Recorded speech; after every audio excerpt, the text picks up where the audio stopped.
સુરેન્દ્રનગર જિલ્લાના ધાંગધ્રામાં પોન્ઝી સ્કીમના નામે મોટી ઠગાઈનો ભાંડો ફૂટ્યો છે। શંકાસ્પદ યુવક પ્રશાંત વાઘેલાએ શેરબજારમાં રોકાણ અને પૈસા ડબલ કરવાની લાલચ આપી 30 થી વધુ લોકોને 1.35 કરોડ રૂપિયાની ઠગાઈ કરી હોવાનો આરોપ છે। અનેક લોકોએ ઘરેણાં અને મકાન ગીરવે મૂકી નાણાં આપ્યા હતા। ફરિયાદના આધારે પોલીસે યુવકને પકડી રિમાન્ડ પર લઈને પૂછપરછ શરૂ કરી છે।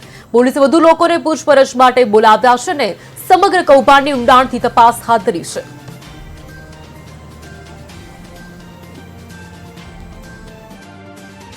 ભાઈ વાઘેલા તથા તેમના બહેન નાઓએ ધાંગધ્રા શહેરના રહીશો તેમજ પોતાની સાથે કુલ મળી અને એટલું છેતરપિંડી કરી છે।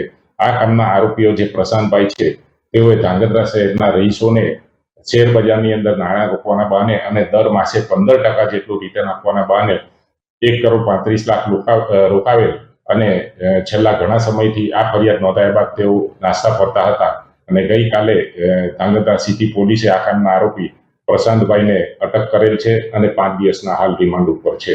આ કામના ફરિયાદી શ્રી સાથે ફરિયાદ પ્રમાણે કુલ 26 લાખ જેટલું ચીટિંગ કરેલ છે। અમારી જોડે પૈસાની છેડતી બનાવ જેનું નામ વાઘેલા પ્રશાંતભાઈ છે, બરોબર છે।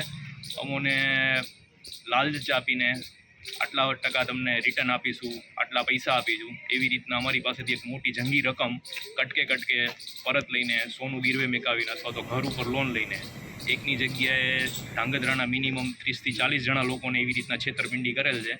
એના બદલે અમે પછી ભાગી ગયેલ હતો 2 મહિના પછી મહિના પહેલાં અને પોલીસને ફરિયાદ કરતાં પોલીસના PSI વાઘેલા સાહેબ દ્વારા સારી કામગીરી કરેલ અને એમે ધરપકડ કરીને હાજર કરેલ છે। એ બદલ અમે આજે પોલીસ સ્ટેશન આવ્યા હતા।